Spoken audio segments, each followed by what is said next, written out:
Okay, I'm going to jump in. So everyone should have received an email with their login and temporary password to get into Projector. If you follow the link, it will bring you to this home page where you can log in with your username and password. You do not need an account. You can also come to this screen if you change the login, and I do recommend that you save this as a bookmark so that when you come in later, you don't need to find the website again. The first time you log in, it's going to ask you to change your password. Please change it to something you can remember. If you change it and you have trouble remembering it or your password is not working, please shoot me an email and I will reset your password for you. Let me go ahead and log in now.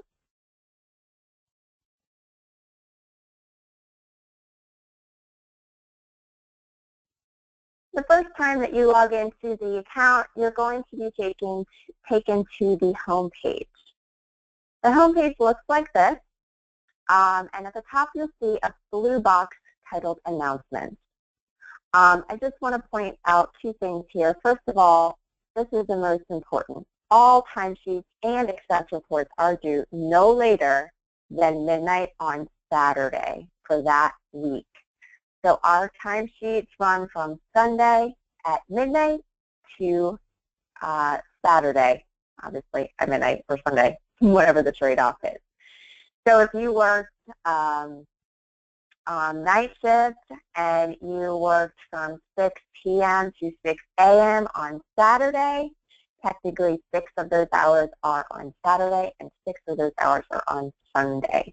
Now you'll probably end up with 12 for both days anyways because you'll be working both Sunday and Saturday, so you'll have those hours as well. I'll get into that in a minute. I just wanted to let you know you should have at least one timesheet and one expense report submitted every week before midnight on Saturday.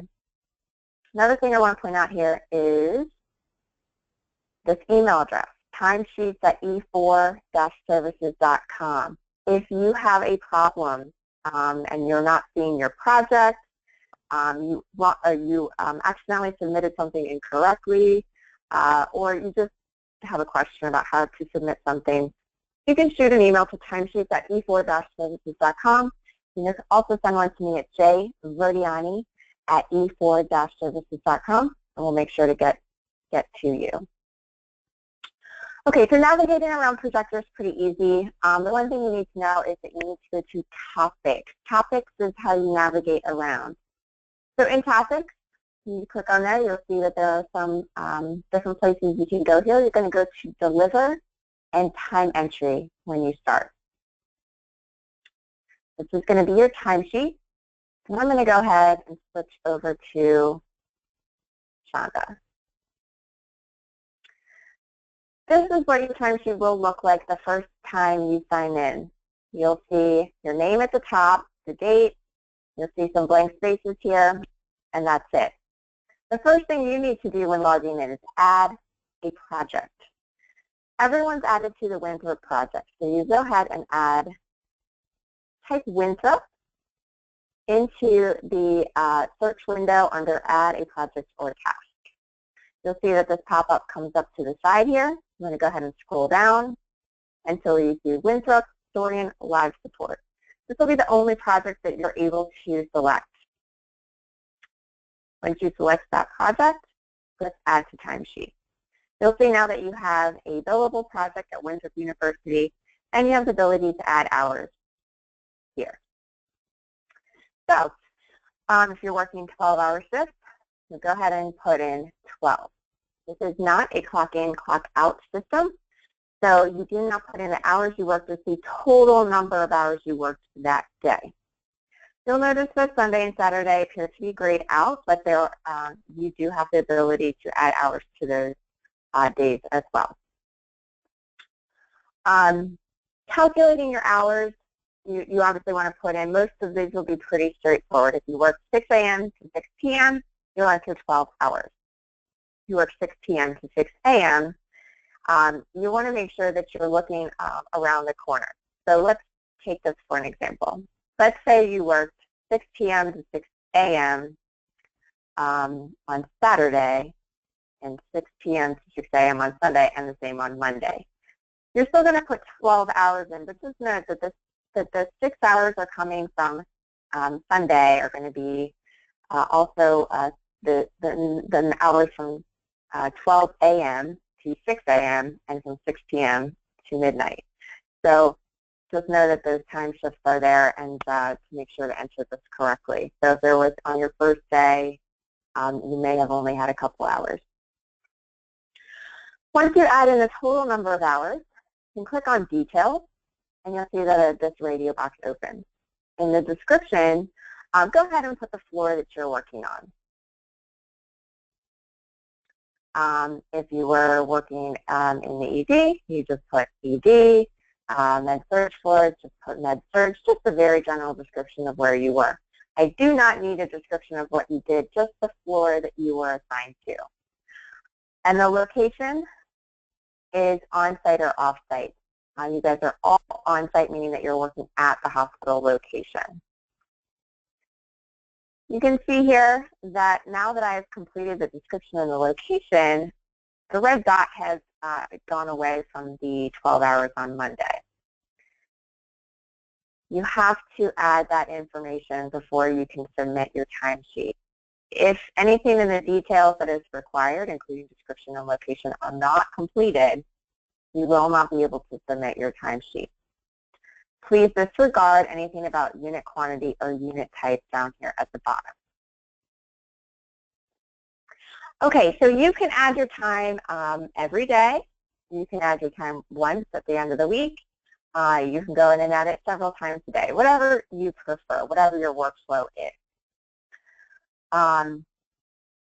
If you come in here and you want to put in your time every day, please make sure that you save this record before you navigate away from the screen. You must save the record in order to keep the hours here. So let's go ahead and save this. Let's fill out the location and hit save. Now I can safely navigate away from this page. When I come back, you will see that the project and hours will still be there. As a note, you do not need to add the project once it's been added. The project only needs to be added in the beginning. Once it's added to your timesheet, it will appear each week when you go in to submit your hours. Another detail about this system is that it should match whatever your sign-in and sign-out is with Mark and Steve's sign-in sheet at best practice. So if you actually worked 12 and a half, 13, or 14 hours one day, you will add the actual amount of hours that you worked. And they should be the same as the sign-in and sign-out sheets that Mark provided. Another thing to note is how these are aggregating. You can see up here, as now I'm adding hours, they start to go to the top here, and then they're adding up to 26 hours here in the green circle. What this is doing is that the system is looking for 40 hours a week. Obviously, many of you will be working many more hours than 40 a week, and that is great. If you work more than 40, it's going to say 0 in the spread block, and you are set. If you don't work 40 hours, it is going to give you an error message that says that the timesheet is incomplete. Don't worry about that error. There's nothing we can do about it. You just need to ignore it. But for the vast majority of you, you will not get that error based on the number of hours you're working. The only time you might see it is in the beginning or the end, where you have partial weeks. And speaking of partial weeks, we did have a lot of people that trained on July 30th. So I'm going to go back to the week of July 30th. And you can see here that this entire week is grayed out. You can add your hours for July 30th here if you did training on Saturday the 30th. If you did not train on Saturday the 30th, you do not need to worry about this week at all. Typically, timesheets are due no later than midnight on Saturday. However, for this week, you can submit your hours for last Saturday with your timesheet for this week. Go ahead and go back to the 31st. All right, so just another reminder, because this is the most important thing about the system. Everything is due by midnight on Saturday. So please, please, please make sure that you have these timesheets completed. You can submit them earlier if you're finished. So if you have a timesheet that is done at 6 p.m. on Saturday and you'd like to submit it, go ahead and do that. You'll see the green submit button here. Timesheets only need to be submitted once. You do not need to come in here and add and submit your time every single day. You can come in, add time, and save your sheet, and then at the end of the week when you're completely finished, you submit your timesheet. Once something has been submitted, it cannot be changed. So if you submit something and it needs to be changed, please reach out to timesheets@e4-services.com, and they will put your timesheet back into draft mode so you can make changes.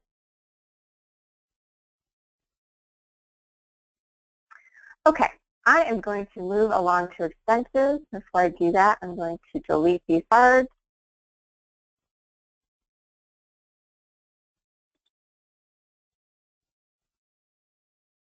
Okay, so we're going to go back up to topics so we can navigate to our expense report. Go ahead and click on topics and under deliver expense reporting.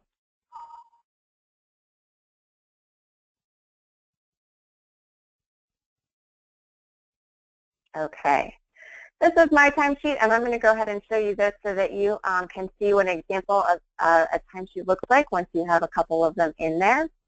You'll see that they have approved to pay, and paid, so you can keep track of what you've been paid for on your expense report.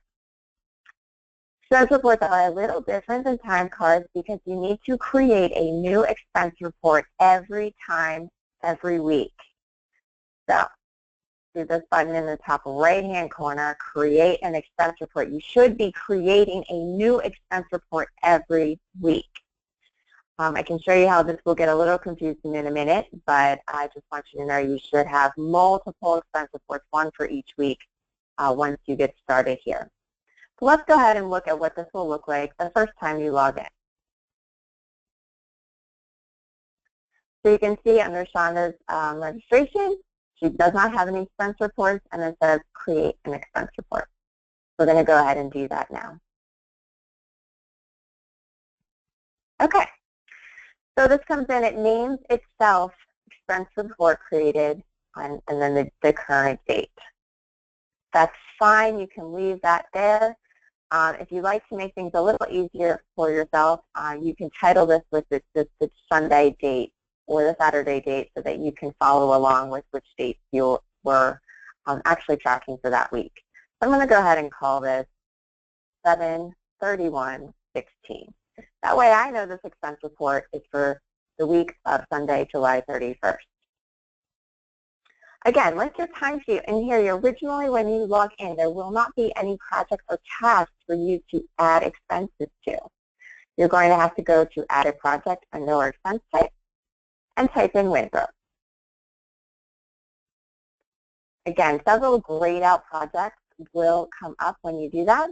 Just simply scroll down to the one that is highlighted and select it. Once you've selected the project, you need to add expense type. So again, scroll down here and select the expense type you will need. Common ones are going to be mileage, a daily per diem, airfare, baggage, taxi, train, and that should be it. Quick note about a couple of these, you do have a per diem, so you do not need receipt. Tolls and tips are included in your incidentals in the per diem. The per diem includes breakfast, lunch, dinner, and incidentals. So tolls and tips are included in that. Lodging is being direct billed to the hospital and to E4, so there is no reason that there should be any lodging fees on your expense report. Again, buses are also taken into account with the shuttles that are provided. The taxis, that would be for your transportation back and forth to the Mineola train station or maybe from the airport if we approve that. But we should not see any daily taxis. If you get a daily taxi, other than if you had a shuttle that did not arrive and we asked you to take a taxi, those costs should not come to us. Go ahead and click Add to Expense Report. Okay. Now you can see this looks a little bit like an Excel spreadsheet. Okay, so at the top you've got your dates, and along the left-hand side you have your different types of expenses.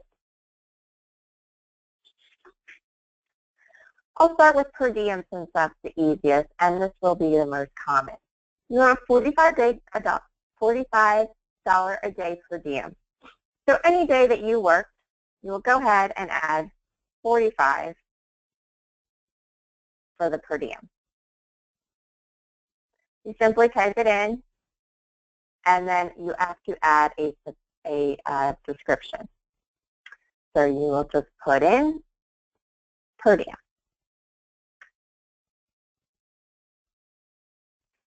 That is all you need to do for your daily per diem. You can leave all of these drop-downs alone, and you do not need any receipts. For a typical week, you will probably look something like this.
Okay, a little tedious, but there you go. You can copy or you can add them individually, but basically this is what we expect to see for a majority of your stay at Winthrop. Clearly there will be a lot more around your incoming and outgoing trips if you have airfare, mileage, baggage fees, train taxi, and so forth. But typically this is what the week will look like. So if you took a plane into Long Island or into New York, you're going to add that cost into the airfare. So I'm going to do an example. Let's say my ticket costs $185. Okay, I add in the $185 in the description. I'll write in flight from Atlanta to JFK on 7:30. You can see we're still right here, so the description is not enough to complete this form. It does want you to add a receipt. So you see if you click on add a receipt, you have the opportunity to choose a file. To add a receipt, you'll need to upload your receipts into a PDF format. There are several ways you can do this. If you have an electronic confirmation on payment, you can simply PDF it and save it to your hard drive and then choose a file. You can also scan receipts in to your computer, or you can use an app on your smartphone that takes a picture of the receipt and sends it as a PDF to your email.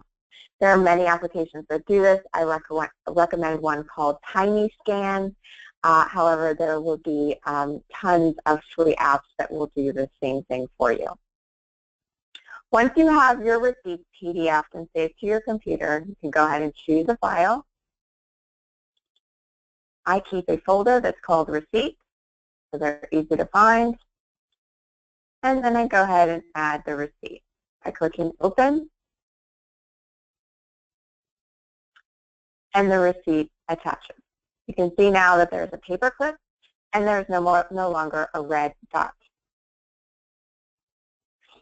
This will be the same exercise that you'll do for baggage fees, taxi, and train. Simply add in the total amount, put in the description, and attach the receipt. If you do not have a receipt, but you need to include this, you can add a note. This will not get you off the hook. You will still need to provide a receipt eventually, but we do not like to hold up expense reports because of missing receipts.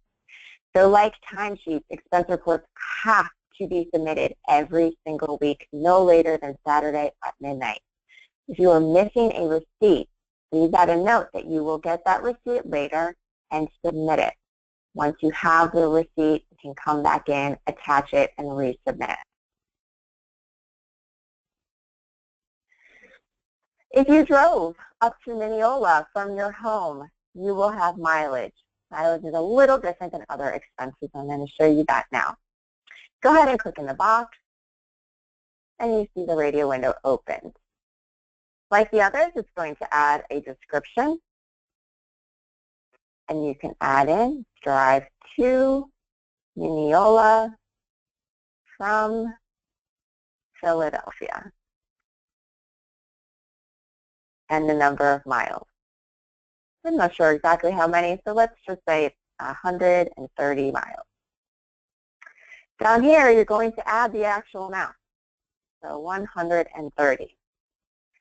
So you can say, did not type this in. You simply type the number of miles into this box at the bottom. It multiplies it towards the IRS mileage rate, and then it calculates how much mileage is owed. If you aren't sure how far you drove, I typically recommend you use MapQuest or Google Maps and type in both addresses, and it will tell you about how many miles you drove. Mileage should not be submitted for drives to and from the hospital from your hotel. If you are staying at home and you are not utilizing the hotel, you may submit your mileage to and from the hospital, as well as parking.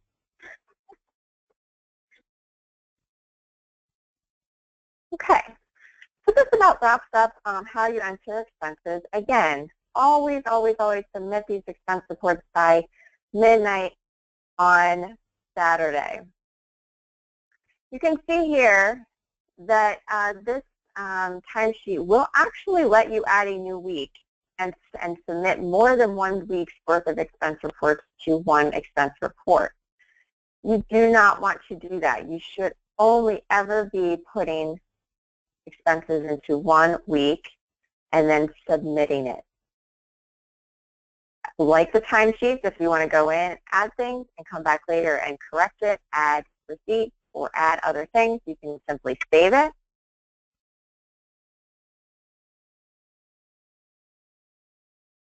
And return later. I'm going to go back out here to the list of expense reports.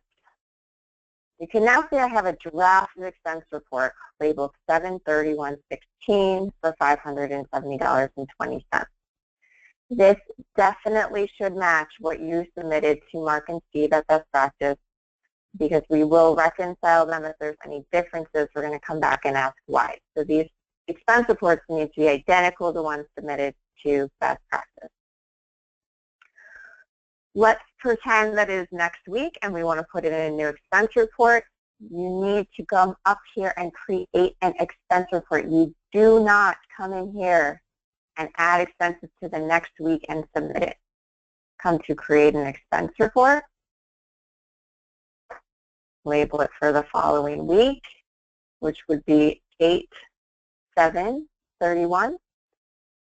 Add your expenses.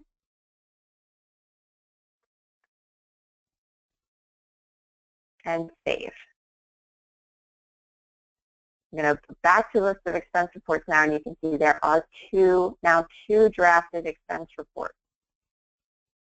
Okay, so every week you need to create a new expense report.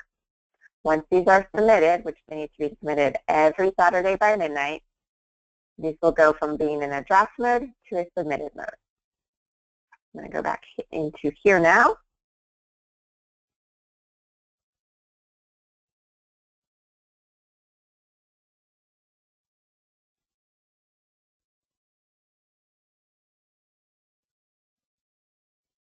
And you can see it has saved all of our work, and then we can go ahead and submit it.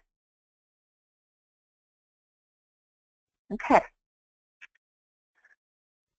So this wraps up the presentation for Projector.